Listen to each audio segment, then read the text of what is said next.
Hello, everyone, and welcome to another segment of What's in the Pan with Lynn and Shan. Of course, I'm Lynn. And I'm Shan. That's right, guys. We're from the Little Black Bear Cafe, and we're coming to you guys to give you guys one of our special sandwiches today. But first, we're going to get a shout out and let the Parrot Mountain give a shout. Parrot Mountain. This attraction has it all, whether you're 2 years old or 90 years young, with hundreds of beautiful tropical birds and thousands of flowers, plants, and trees. Folks who visited our park have said, "I've never seen this many birds in one place. This must be what the Garden of Eden was like. The most beautiful and peaceful place I have ever been. These gardens rival the best. The best value in the Smokies. You'll want to visit Parrot Mountain and Gardens. Call or visit us online. We'll see you there." We're back, guys, and once again, thank you for joining us today. Now, I've got Shannon here. Of course, she's my assistant that kind of ditched me the last time, but she's back. And as you see, we're wearing our beautiful pink for... Breast cancer awareness. Yeah, that's one thing it's for. I just like the color, but I'm good with that too. Sure. So, anyway, we're going to do today is our special sandwich. It's called a patty melt. I'm sure everybody's familiar with that. Once again, we serve that here at the Little Black Bear Cafe. So if you've never been there, we're located in Pigeon Forge, Tennessee. We're right on Veterans Boulevard on the corner of Teaster Lane. So if you haven't been, stop in and see us. Now, what do we do first, Shannon? We got a burger in our pan. Burger in our pan, that's right. We're gonna get that burger started to get cooking out, so we'll let that cook. We're gonna give you a little bit of what we do here as far as our ingredients. Of course, we use rye bread. We use the seedless rye because it's more popular. A lot of people don't like the bite of the seed that's in rye, so we use the seedless. And we also use the provolone cheese, which is another good medley of cheese. And we use onions that we saute as well. So, what's new, Shannon? Anything going on? So we are going to take some onions and we got to saute them in the pan. See? While our burger's getting done. Gotta saute them. Now, guys, I don't know, as we talked about the cafe, I don't know if you guys have been there, why these are sauteing and our burgers cooking. If you guys haven't been there, we call it Movie Night at the Cafe. It's our second year and it's been going really well. So if you haven't been there, let us tell you what we do. We do a family-friendly movie once a month on Saturday night, and we've got one scheduled for July the 6th of next month. So here's the catch, guys. It's absolutely free. You don't have to pay a thing. You just come in. We do it outside. So a lot of these kids now, they don't know anything about drive-ins. It's almost like a drive-in, but better, because you get to bring your lawn chair, you get to hang out. Shannon's cooking popcorn and hot dogs. So all of that stuff, you only get it for $1. The movie's totally free. You bring your lawn chair and your blanket and you just hang out on the back lawn and we watch a really fun movie. As a matter of fact, our movie next month will be Incredibles 2.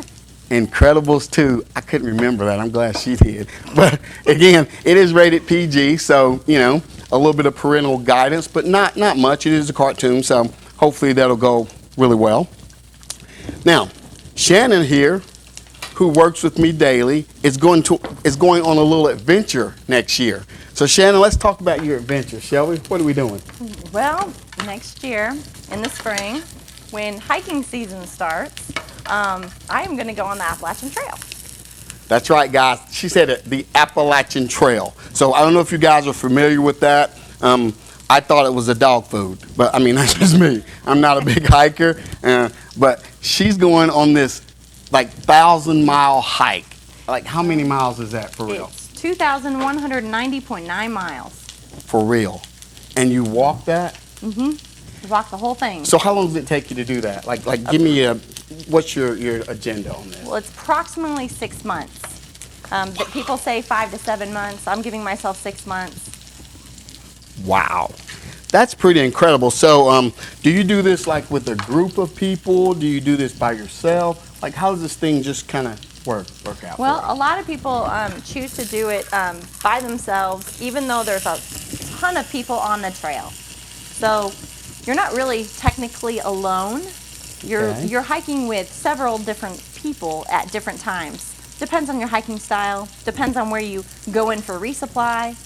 Depends on where you would like to linger. If there's a view or something special that you would like to see, then sometimes people stay a little longer or they get back on the trail quicker. So is this something that you do like overnight? Is this something you just continue to do, or do you go home after like 2 days of hiking like I would do? I always tell people, I'm a night hiker, and what I mean by that is every morning about 3 o'clock in the morning, I wake up, I hike downstairs to the refrigerator, I get some donuts, and I hike back upstairs to bed. That's my hiking right there. That's me. Her, on the other hand, she's going to be doing some serious hiking. So now, where do you start and where do you end? How's this? So you start in Georgia. It's called Mount Springer. And then you go all the way up to Katahdin, Maine. Hiking. Yeah, so that's 14 states. Hiking. And 6 national parks. Hiking. Wow. Yep. That's pretty impressive. So guys, just remember Shannon in your prayers, because I'm sure she's going to need them. Is this a financial deal? Does this take lots of money, or is this just something that you just can go do and it's free? Oh, wait, no. Not free? No. No? No, you have fees. You also have to get some really good gear. And the gear is expensive, especially for lightweight. And you have to condition for that too. So you have to prepare yourself ahead of time for a successful hike. So I gave myself a year so that I can prepare all the way. Sounds smart. Yep. Sounds smart. So I do Forge Fit. That helps me. Wow. Kind of like a I've heard of CrossFit that classes. place. And where exactly is that? So that's located here in Pigeon Forge at the Red Roof Mall. And I do that about 5 o'clock in the morning on Tuesdays and Thursdays, and work out. Wow. Do some flipping tires. You lift weights, you run, you do a lot of different things. So that's your preparation for it. So I'm assuming my midnight hikes aren't going to cut it. No. Is that what you're saying? No, not at all. Really? Man, You might be gaining some. I'm downing now because I'm like, I feel bad. I thought I could do that. But anyway, back to the patty melt. Right. So we're sauteing these really soft. We don't want them so bad that they're just kind of like, soggy. We want them a little bit of crunchiness on that, which they're almost there. Now, what we're going to do next is we're going to put these right on top of that burger like that. By the way, we use 1/4 pound, 100% beef burgers, so that way you get all that good flavor in there. Do that like that. And then what we do is we start to grill our rye bread. Now she's spraying that down. We're going to put that on there. With butter spray? Now we do use real butter at the cafe. This is just a convenience thing, but it just gives them a real golden brown look there, which is really good and makes that sandwich just great. Now, provolone cheese. I don't know if you guys know, it's a really mild cheese. It's not real strong, but yet it is a long-lasting cheese. And what I mean by that is you take a bite of it and you still bite it like 3 hours later. It's really a long-lasting cheese, but it's really good flavor. So what we do is we put that on there like that. We're going to turn that down just for a little bit and let that just kind of seasoned up, saute down. We melt that over, which is kind of why it's called a patty melt, because we do let that cheese melt down before we assemble the sandwich. Now, back to the cafe. Guys, again, if you haven't been to the cafe, we're open Tuesday through Friday from 7 a.m. to 3 p.m. and we're open on Saturday from 8 a.m. to 2 p.m. So we do a breakfast and lunch if you've never been. We do breakfast all day. Everything in our cafe is made to order. All of our desserts are made fresh in-house, and Shannon does a lot of our baking. So, if you don't like it, it's her fault, you know? Not always. It's her fault. So that's just a little insight in case you come in and you're like, yeah, this is horrible. It's Shannon's fault. Then he did it. We're gonna throw that in there right now. So what else can we do? We're gonna assemble this sandwich is what we're gonna do. Start that there. You can smell that aroma of those onions. If this was smell a TV, you'd know what I mean. It'd be really awesome right about now.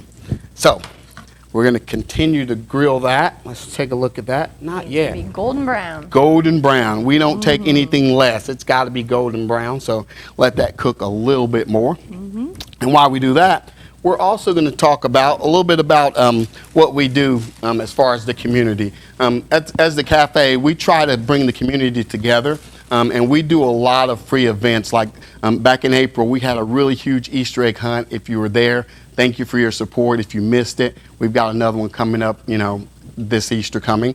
And we do Easter egg hunts, and we have bouncy houses out there for the kids. We give away popcorn and hot dogs and drinks for everybody in the community. And for us, it's not about making money. It's just about bringing the community together, and that's what we want to do. It's a Christian-based cafe. We're both Christians. It's Christian-owned and operated. So you'll know that when you walk in the door, because we play Christian music throughout the cafe. We've got scriptures on the wall. We pray for you over your food. We love to hear your testimony, because guess what? Everybody has one. So whether you want to share it or not, that's up to you. But we will definitely do that for you. So definitely come out to the cafe and check us out. Ooh, we're almost there. We're going to let that just a little bit longer there. Awesome. So how did you get started in cooking? well, I got to tell you, it was really weird. So this is a funny story because I hated school. Like we all do. I hate school. I didn't want to go. I didn't want to be there. But I love playing football. So that was my thing. I love playing football. I played football a lot. And I ended up being able to go further playing football. And so while I was doing that, I had to work. So in working, I started washing dishes at this really high-end restaurant, literally a dishwasher, high-end restaurant. And the chef at the time kind of noticed me, and he said, you know what, you've got something, or something about you that I think you've got a really good talent, and you're wasting it right now on these dishes. And I was like, well, I mean, what do you want? So he brought me to the line, and I kind of progressed from there, and I became the sous chef, and then I moved up and became the executive chef. And from there, I was there for over 20 years, cooking in a 5-star restaurant, which was great. That was really my passion. I love cooking, and I just did that for over 20 years. So that was how I started cooking. And then I burned out, because honestly, that's what people do in the restaurant business. You really burn out because it's really, really long hours, and it takes a lot out of you. So I burned out, and I kind of retired, as I say. And then I went to work because I was bored, I went to work for this big box store and did really well there, but that wasn't my passion. I knew there was something that I wanted to do, and through years and years of in this big box store, I kept telling my wife, there's something else I want to do. And she was like, well, what is it? And I was like, I'd love to open a restaurant. And she was like, you should do that. I was like, no, I don't want to go back in that business. I've been there, done that, got the t-shirt to prove it. So we're going on, and something happened that God said, okay, that's your passion. I've got a plan for you. I got diagnosed with prostate cancer. So I was like blown away, literally blown away, because I'm thinking, okay, this is not good. This is, the big C word, everybody freaks out. So I'm going through this whole transition, dealing with the prostate cancer and going on. Ended up quitting my job in the big box store and literally going from there to finding this little cafe, which is this building, and starting the cafe. So it was kind of like my life ended and then it began. Really weird, but it was all God's timing, because everything worked out, because I had no idea how to run a business at all.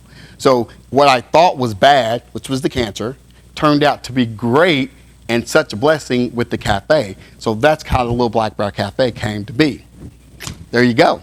How long have you been open? We're going on our 5th year, believe it or not. And it's so fast, because it seems like I just opened it last year. I keep thinking, it's only been a couple years, and I'm thinking, nope, we're going into our 5th year. We have been rated the #1 cafe on TripAdvisor for some time. We're the only 5-star, and thanks to you, because you've been a big part of that. So we have just been that little place. And it's funny, because when I thought about this, I said, I want somewhere that you just have to go when you get to Pigeon Forge. You know, you got like those places that are like name brands that you people go, we have to go there. I want it to be that place. So coincidentally, God just kind of moved everything and put us in that position. You know, I just wanted to be rated on TripAdvisor. I never thought we'd be number one. So as small as we are, we only seat 20 people inside. We do about 12 to 13 outside, very small. But, you know, we could talk about the cafe all day. I always tell people, check out our reviews. We don't write them, and we just do the best we do. And I think we do it because we love our job. And that makes a difference. So that's why we're here. Again, it's really just a community thing. You know, we don't break the bank when you come into the cafe. You come in, you get a really good meal, you know, cook with love. I always say that. We cook with love, and you leave happy. We have Christian music inside. You come in, and even if you're in a bad mood, you leave in a better place. So that's what people really enjoy about the cafe, and I think that's been our growing point, and that's why, you know, we do so well. So, looks like our patty melt is all done. So, we're gonna take that. I really wish I had a knife. But there you go, guys. That is our famous patty melt, which is found right there at Little Black Bear Cafe. We do this breakfast or lunch. Believe it or not, you can come in and get that at 7 a.m. in the morning, or you can get it at 3 o'clock in the afternoon. I don't suggest that just because we're trying to go home. 3 o'clock, we do close. But guys, just know that you're welcome at the Little Black Bear Cafe at any time. And please come by and check us out. Me and Shannon are the two that's there, and we would love to see y'all in. Thank you very much for having us. Guys, God bless you. Parrot Mountain. This attraction has it all, whether you're 2 years old or 90 years young, with hundreds of beautiful tropical birds and thousands of flowers, plants, and trees. Folks who visited our park have said, I've never seen this many birds in one place. This must be what the Garden of Eden was like. The most beautiful and peaceful place I have ever been. These gardens rival the best value in the Smokies. You'll want to visit Parrot Mountain and Gardens. Call or visit us online. We'll see you there. We're at the